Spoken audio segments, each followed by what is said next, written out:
Hey everybody, Will Ward here with Ward Nutrition and Wellness LLC. I really wanted to talk to you guys tonight about everybody's favorite and now almost hated protein source, meat. So we've really been seeing a big push for veganism and vegetarianism in our society. And we have issues with the corporations that are producing meat and producing food in our society, and I think that has a lot to do with it. But meat is still a great protein source, and it provides a lot of key nutrients that you really can't get anywhere else. So I'm gonna hit you guys with like 4 or 5 of them, and then I'm gonna go to bed because it's pretty late. So first thing, you're looking at vitamin B12. So vitamin B12 is an essential nutrient. It's a water-soluble vitamin. And one thing that's great about meat is you can get both fat-soluble vitamins like vitamins A, E, D, and K, and also water-soluble vitamins from them. So vitamin B12 is used in your nervous system. It's used to actually reproduce your nervous system cells, and it's also used in the production of your DNA and RNA. So really, vitamin B12, when you're deficient in it, you can have things like neuropathy, where you have tingling sensations in your fingers and your extremities and that sort of thing. And you can also experience forms of anemia. So it'd be similar to iron deficient anemia, where you're feeling cold and you're feeling tired and that sort of thing.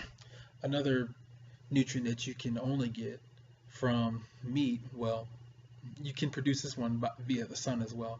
But if you have some melanin like myself, so if you're have darker skin, or if you live above the line that Atlanta crosses on the map, then you're very likely to be deficient in vitamin D.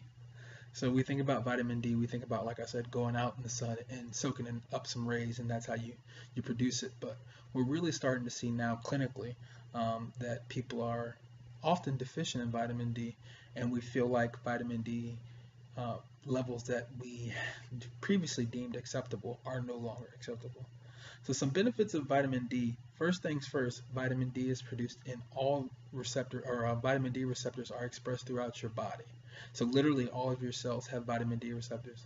So vitamin D has been linked to preventing cancer. It has been linked to preventing overall illnesses. It's been linked to testosterone production in men. It also can decrease risk of osteoporosis and osteomalacia, so basically preventing you from having brittle bones and falling and cracking a hip for absolutely no reason.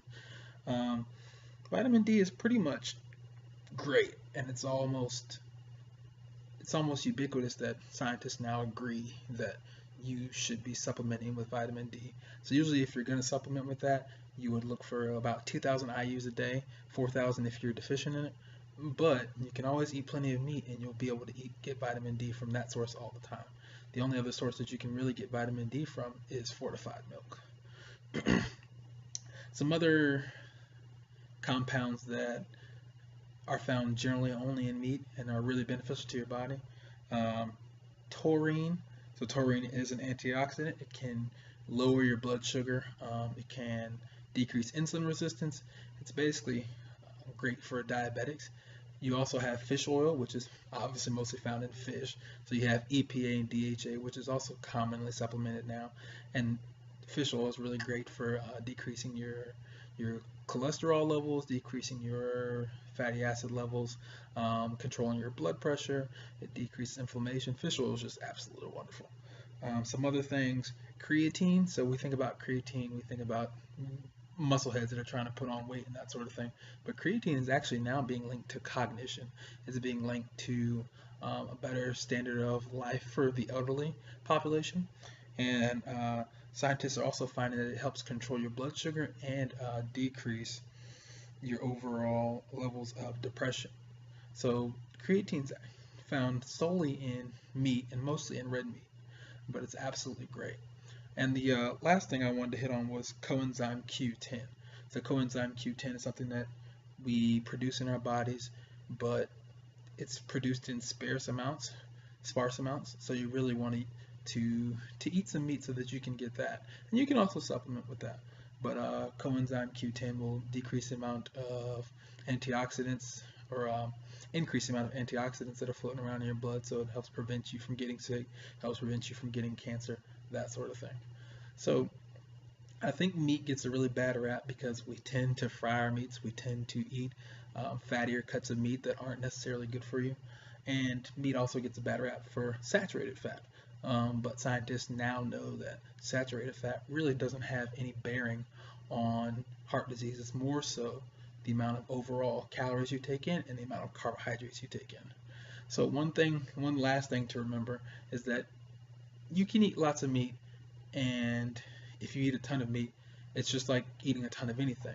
It's not good for you. So always want to focus on eating plenty of fruits and vegetables, and then have some meat there, and try to eat a little less carbohydrates than you normally would. Anyways, I'm about to get off, guys. It's 1:02 a.m. I'm trying to get to bed. So I'm Will Ward, owner and operator of Ward Nutrition and Wellness LLC. I'm a registered dietitian, certified personal trainer. I pretty much do it all when it comes to helping you with weight loss, irritable bowel syndrome, diabetes, any sort of medical nutrition therapy that you need, I can provide. So if you want to follow me on Instagram, I'm at Ward, WARDNUTR, and I'm also on Facebook with Ward Nutrition and Wellness LLC. Hope you all have a good night.